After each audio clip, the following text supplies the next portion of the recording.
할렐루야. 오늘도 굿TV에 함께 하시는 여러분들을 예수님으로 사랑하고 축복합니다. 하나님께서는 우리들을 구원받은 자라고는 증명을 하시기 원해서 하나님의 형상을 따라 사람을 만들었다고 창세기 1장 27절에 말씀하고 있습니다. 그럼 과연 하나님의 형상은 무엇일까요? 하나님의 형상을 따라 지음받았다는 증거로서 창세기 2장 7절에 흙으로 사람을 만드시고 생기를 그 코에 불어 넣으심으로 생영이 되었다라고 말씀할 때 생기, 하나님의 살아있는 기운인 생기, 그것을 우리들의 코, 아담의 코에 불어넣으시는 순간 육의 사람이 영의 사람이 되었다는 것을 말씀하고 있습니다. 이에 사도 바울은 고린도전서 15장 45절 말씀을 통해서 창세기 2장 7절의 말씀을 인용하여 기록된 바 첫사람 아담은 산영이 되었다라고 말하며 바로 하나님의 형상을 따라 지음받은 아담, 우리가 영적인 존재가 되었음에 대해서 말을 합니다. 그러므로 결국 하나님의 형상은 뭐냐? 영이라는 것이죠. 하나님의 본질이 영입니다. 그래서 요한복음 4장 24절 상반절의 말씀을 보면 하나님은 영이시니라고 말하며 하나님의 본질이 영이기에 그 영의 형상을 따라 지음받은 우리도 영적인 존재가 되었다는 것이죠. 그럼 이와 같이 영적인 존재가 된 우리로부터 주는 무엇을 받기를 원하는가? 다시 한 번 더 요한복음 4장 24절을 하반절까지 말씀을 통해서 보면 하나님은 영이시는 예배하는 자를 찾는다 그러면서 영과 진리로 예배할지니라 라고 말하며 명령하고 있습니다. 즉 하나님을 영적인 존재, 즉 하나님의 형상을 따라 지음받은 구원받은 하나님의 백성 산영이 된 자는 온전히 하나님만을 예배하는 자가 되어야 한다는 사실을 말해주고 있죠. 그러면서 지난주와 우리 지난주를 통해서 예배에 대한 개념을 살펴보았으니 예수님께서 마태복음 4장 10절의 말씀에 영적 싸움에서 완벽하게 승리, 사탄아 물러가라 라고 완벽한 승리를 거둔 후에 우리에게 중요한 명령을 말씀하셨으니 주 너의 하나님께 경배하고 다만 그를 섬기라 라고 말하며 두 가지 예배의 개념을 말했습니다. 첫 번째가 경배라는 예배입니다. 이 경배라는 예배는 프로스케네오라는 원어로서 이 경배는 무엇을 뜻하는가? 하나님 앞에 바짝 엎드리는 겁니다. 그래서 땅에 무릎을 꿇고 바짝 엎드려 머리를 조아려 예배하는 것인데 그 땅에 엎드려서 머리를 조아려 무릎을 꿇는다고 하는 것은 성경 전반적인 내용을 살펴보면 회개하는 우리의 회개자의 자세임을 보여주고 있습니다. 즉 경배 예배란 내가 죄인임을 인정하며 예수님 발 앞에 바짝 엎드려서 하나님만을 높여 찬양하고 예배하는 것임을 말합니다. 이에 누가복음 7장 대표적으로 37절 38절 말씀을 통해 보니 한 죄인인 여인이 예수님 발 곁에 서서 눈물을 흘리며 눈물을 뿌렸고 주님의 발을 적셨고 머리털로 발을 닦았고 그리고 향유를 부었다라는 말씀을 통해서 주님 앞에 철저히 무릎 꿇어 내가 죄인임을 시인하고 인정하고 그분을 높여 찬양하는 모습을 보여주는 이것이 바로 경배 예배임을 가르쳐 줍니다.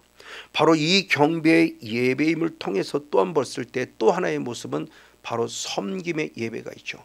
주 너의 하나님께 경배하고를 섬겨라 할 때 그 섬김입니다. 그 섬기다라는 원어는 라투리오라는 원어로서 그 섬기다는 라투리오가 갖는 의미는 뭐냐? 이제는 죄사함 받은 우리들의 몸과 마음이 경배 예배를 통해서 죄사함 받은 우리는 주님의 약속대로 성령을 선물로 받는 거룩한 성령의 전이 되었습니다. 이제 이 전으로 이 몸으로 하나님을 봉사하고 예배하는 것을 말합니다. 그래서 빌립보서 3장 3절의 말씀에 할례당을 설명하면서 할례당의 출발점이 뭐냐, 하나님의 성령으로 봉사하라 라고 그랬어요. 그 봉사한다는 원어가 똑같이 라투류오라는 원어예요. 그래서 라투류오라는 원어를 다른 번역본 성경에서는 뭐라고 표현되어 있는가? 새 번역 성경에서는 하나님을 영으로 예배한다라고 말해요. 라투리오, 예배입니다. 근데 어떤 예배냐? 섬김의 예배입니다. 무엇으로 섬기냐? 이 몸으로 섬기는 거예요. 봉사를 하든 충성을 하든 헌신을 하든 어떤 모습으로 내가 주님을 사랑하고 주님과 함께한다는 증거를 남기는 이 섬김이 바로 라투리오라는 의미를 가지고 있습니다. 자, 그런데 이 예배 속에서 다시 한 번 더 요한복음 4장 24절에 보면 영으로 그랬습니다. 하나님의 영이시니 예배는 자가 영과 진리로 할 때 그 영입니다. 그 영은 푸뉴마라는 영이에요. 그래서 푸뉴마라는 영으로 주님을 예배하는 것, 즉 성령의 통치를 받아 철저히 성령으로 예배하는 자를 말합니다. 성령으로 말미암아 내 죄를 책망받고 철저히 회개해서 하나님을 높여, 나는 철저히 낮아지고 주님을 높여 예배할 때 바로 같이 영으로 예배한다 그래요. 그래서 베드로 사도는 베드로전서 2장 5절의 말씀에 하나님이 기쁘게 받으실 신령한 제사를 드리는 거룩한 제상이 되라 할 때 그 신령한 바로 제사를 드릴 때 그 푸니마티코스라는 원어예요. 이 푸니마티코스는 바로 영적인 이런 뜻인데 이거는 푸뉴마라고 하는 단어에서 파생된 단어입니다. 즉 성령, 푸뉴마, 영으로 말미암아 하나님께 온전히 드려지는 경배 예배, 이 예배에 대한 모습을 성령으로 말미암다고 말하고 있죠. 그런가 반면에 또 다른 모습으로 바로 섬김에 대한 예배가 있을 때 그 섬김에 대한 예배 개념을 말할 때 로마서 12장 1절 말씀에서는 너희 몸을 하나님이 기뻐하는 거룩한 산제사로 드리라, 이것이 너희들을 영적 예배니라고 할 때 그 영적이라고는 예배가 나옵니다. 그 영적이라는 부분이 원어가 로기코스라는 원어예요. 자, 방금 얘기했던 앞절의 요한복음 4장 24절에서는 푸뉴마라는 영이라 한다면 로마서 12장 1절에서 섬겨지는 예배만 할 때 영은 푸뉴마가 아니고 로기코스라는 거예요. 그래서 로기코스라는 원어가 갖는 뜻은 합당한 또는 합리적인 또는 이성적인 또는 말씀에 의한 이런 뜻을 가지고 있어요. 그래서 킹 제임스 흠정역 번역본에서는 로마서 12장 1절에 아주 중요한 영적이라는 이 영적을 어떻게 해서 직역했으니 합당한이라고 이렇게 해석했어요. 그리고 예배를 라투리오로서 섬김으로 해석했어요. 합당한 섬김이니라. 세번역 성경은 합당한 예배니라고 말하며 바로 로기코스라는 영적인 부분이 뭐냐, 가장 합당해야 되고 합리적이어야 돼요. 이 말을 잘 이해해야 됩니다. 영의 세계는 분명히 우리가 알 수 있는 신비의 세계입니다. 그러나 신비의 세계라고 해서 신비주의에 빠지길 원하는 게 아니에요. 오히려 더 합리적이고 더 합당해야 되고 더 이성적이어야 되고 더 말씀에 의한 확실한 영의 세계가 되어져야만 그게 진정한 영적, 즉 로기코스의 영이라는 거예요. 왜? 로기코스라는 원어가 우리가 잘 알고는 로고스라고 하는 하나님의 말씀에서 파생되어진 단어이기 때문에 그래요. 그러니까 하나님의 말씀이라는 바로 이곳에서 바로 주님이 주시는 은혜 가운데 영적이라는 것이 유추되어진 의미입니다. 원래는 합당한이라 해석되는데 이것이 진정한 영적이라는 거예요. 신비주의가 영적이 아니고요. 누가 봐도 합리적이고 합당해야 되고 이성적이어야 되는데 그 근거가 말씀에 의한 근거란다면 그것이 진정한 영의 세계를 말하는 영적인 것이라는 것을 말씀해 주고 있어요. 우리는 이 의미를 통해서 진정한 영은 절대 신비주의가 되어서는 안 되고 말씀의 범위 안에서 말씀으로 말미암아 이루어지는 세계가 영의 세계임을 알 수 있습니다. 즉 합당한 섬김이라는 것은 말씀에 의한 섬김입니다. 그래서 신명기 30장 8절 말씀에 보니 너는 반드시 돌아와라. 그리고 하나님 말씀에 순종하고 그분이 주신 명령대로 행하라 라는 말씀을 통해서 이것이 바로 말씀에 의한 말씀으로 말미암는 살아가는 삶의 모습을 말해주고 있으니 이것이 진정한 합당한 섬김이라고 성경이 말한다는 것이죠. 맞습니다. 이것이 바로 영과 진리로 예배하는 거예요. 그러면서 이 진리라는 말씀은 아까 얘기한 대로 영과 진리 때 그 진리는 요한복음 17장 17절의 말씀에 보니 아버지의 말씀이 진리나 라고 말했어요. 아버지의 말씀이 진리라고 말했기 때문에 이걸 다시 말씀을 좀 더 풀어 생각해 보면 요한복음 4장 24절에 영과 그럴 때 그 영은 경배 예배를 의미한다면 진리라는 말씀은 섬김의 예배를 의미한다고 할 수 있다는 거죠. 성령으로 영적으로 드린 거룩한 푸니마 예배, 푸니마 티코스 예배가 있다면 이제는 로기코스에 의한 즉 말씀에 의한 진리에 의한 섬김에 드려지는 예배가 되어야 된다. 이게 영과 진리로 예배하는 것임에 대한 부분은 말씀을 통해서 의미를 살펴볼 수 있습니다. 맞습니다. 바로 이와 같이 우리의 온전한 삶을 온전히 예배로 시작하니 성경 시작부터 마지막까지가 결국 예배와 찬양과 경배예요. 그래서 마지막 온전히 삶을 예배할 때 이미 에덴 동산에서 쫓겨났음에도 불구하고 가인과 아벨은 창세기 4장 3절과 4절의 말씀에 보니 하나님이 주신 것으로 감사드린 예배를 드림을 분명히 기록하고 있습니다. 이제 예배에 대한 변천사의 모습을 한번 살펴보려고 하는 것입니다. 그런데 대단히 안타깝게 가인이 아벨을 죽이고 난 이후 예배가 끊어졌어요. 하나님의 특별한 은혜로 아벨을 대신하는 세 번째 아들 셋이라는 아들을 주었고 그 셋의 아들 가운데 에노스 때부터 시작해서 비로소 여호와 이름을 불렀다라고 말하며 다시 하나님을 예배한다는 사건을 기록하고 있죠. 그래서 창세기 4장 26절의 말씀에 바로 비로소라고 말할 때 그 비로소는 현대인 성경은 뭐냐? 이제부터 시작했다를 말하며 바로 새롭게 시작된 모습으로 하나님께 예배하는 모습을 보여주고 있습니다. 그리고 비로소 여호와 이름을 불렀다는 말씀을 세번역 성경을 통해서는 여호와 이름을 불러 예배하기 시작했다라고 말하며 여호와 이름을 불렀다는 것 자체가 주님을 예배하는 예배자의 모습을 가르쳐 줍니다. 맞습니다. 그리고 이렇게 쭉 예배가 진행됐으나 결국은 노아의 홍수의 심판을 받죠. 홍수의 심판을 받아서 싹 죽습니다. 그리고 노아의 가정만이 살아나죠. 새로 구원받은 믿음의 중시조가 됐습니다. 그 믿음의 중시조들은 이 노아의 8가정은 창세기 8장 20절의 말씀을 통해서 보니 구원받았을 때 가장 먼저 무엇 했느냐?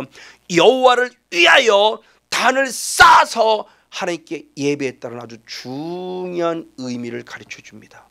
자, 지금까지는 주신 것에 감사하는 예배였고 그리고 여호와 이름을 부르는 예배였단다면 다시 새롭게 구원받은 노아 8가정은 한 가지를 추가했으니 단을 쌓았다. 그리고 누구를 위했다? 여호와를 위하였다.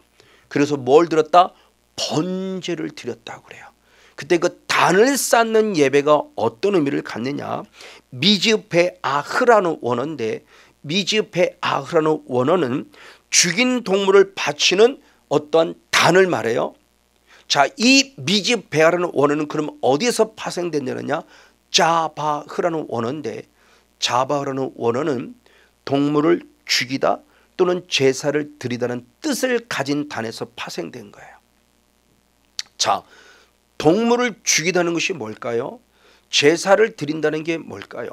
동물을 죽인다고 하는 것은 결국 무엇이냐? 회개하는 경배 예배 출발점을 말해요. 즉 동물을 죽여서 피를 뿌림으로 말미암아 우리 죄를 사함받는다는 의미를 가진 예배가 이제 이와 같이 다시 노아를 통해서 구체적으로 시작됐음을 보여줘요.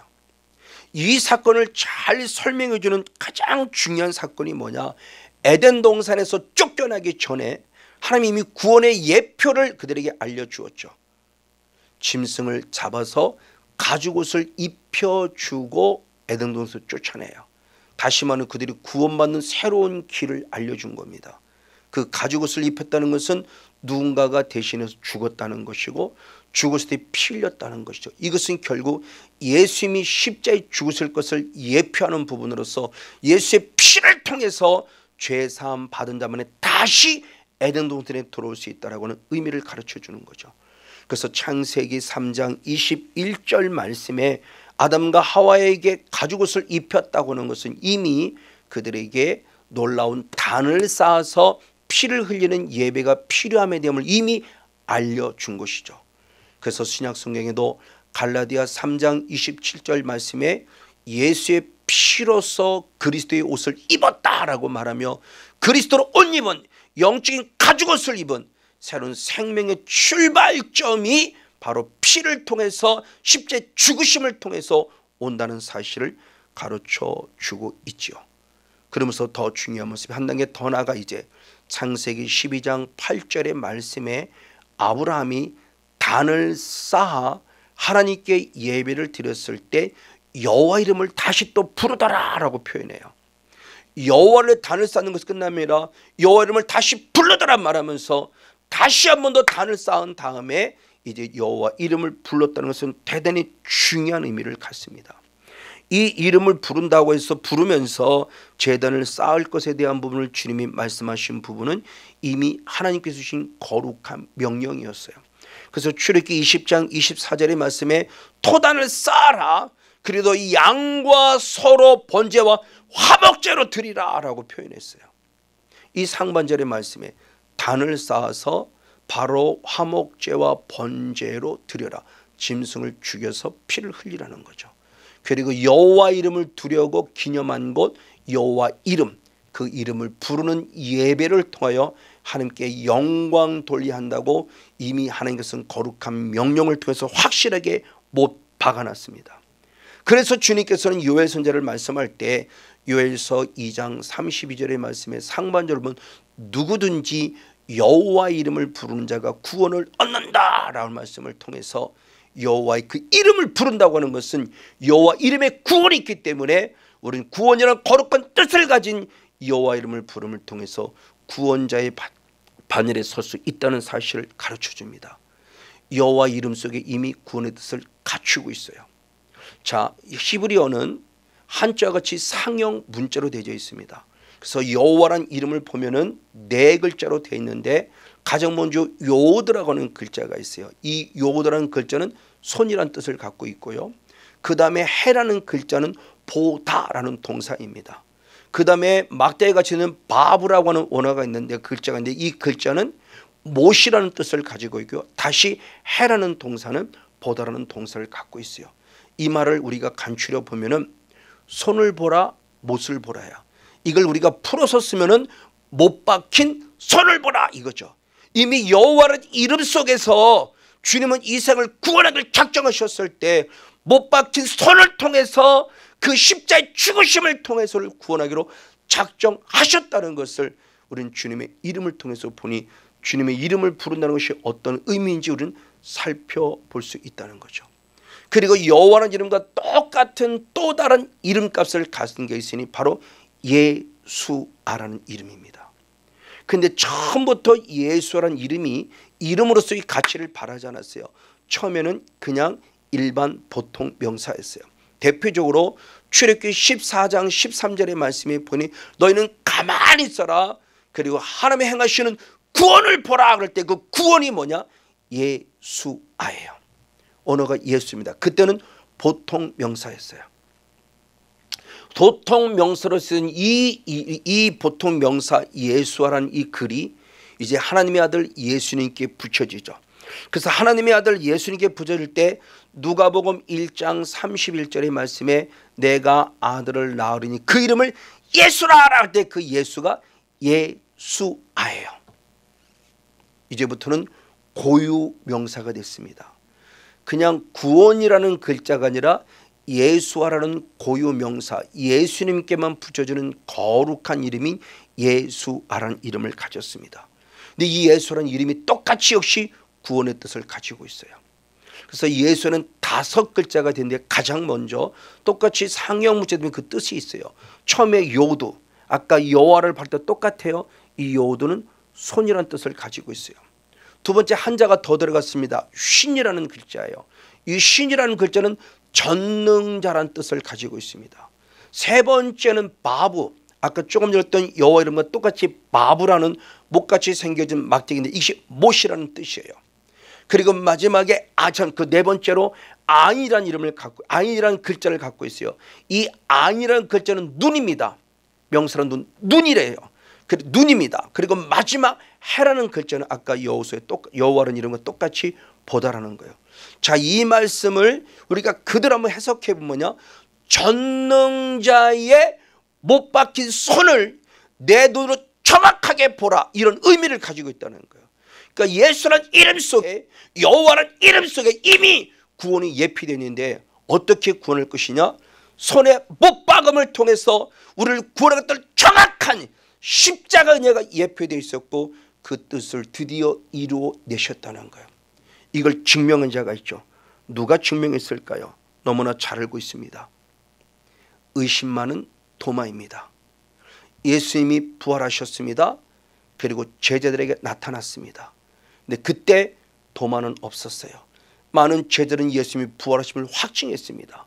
하나님이 예수님이 살아계시다, 예수님이 살아계시다 말하지만 도마는 믿을 수 없다고 말해요. 이건 대단히 충격이. 왜? 내가 보아야 하는데 보지 못했어요. 아마 그 자리에서 무서워서 그 자리를 피했는지 어떠한 이유 때문인지 모르지만 함께 어우러져 있지 못했고 분명히 피신해 있었던 거예요. 그때 제자들에게 이야기를 들었겠죠. 예수님이 살아계셔, 진짜 살아계셔, 진짜 부활하셔서 죽은 게 아니야, 다시 살아나셔서, 아무리 얘기를 해도 도마는 믿지 못한다고 말하고 있을 때 그때 예수님이 8일 만에 다시 한 번 더 기회를 주시니 도마를 찾아오신 것입니다.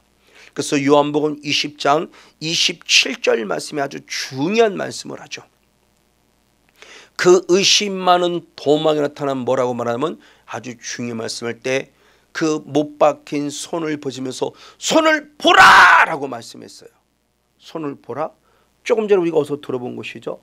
여호와라는 이름 속에 손을 보라, 못을 보라는 이름이 숨어있다. 그 손을 보라.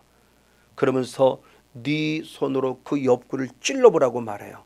그러면서 주님 뭐라고 말하냐? 중요한 말씀이었어요. 믿음 없는 자가 되지 말고 믿는 자가 되라는 아주 중요한 말씀을 합니다.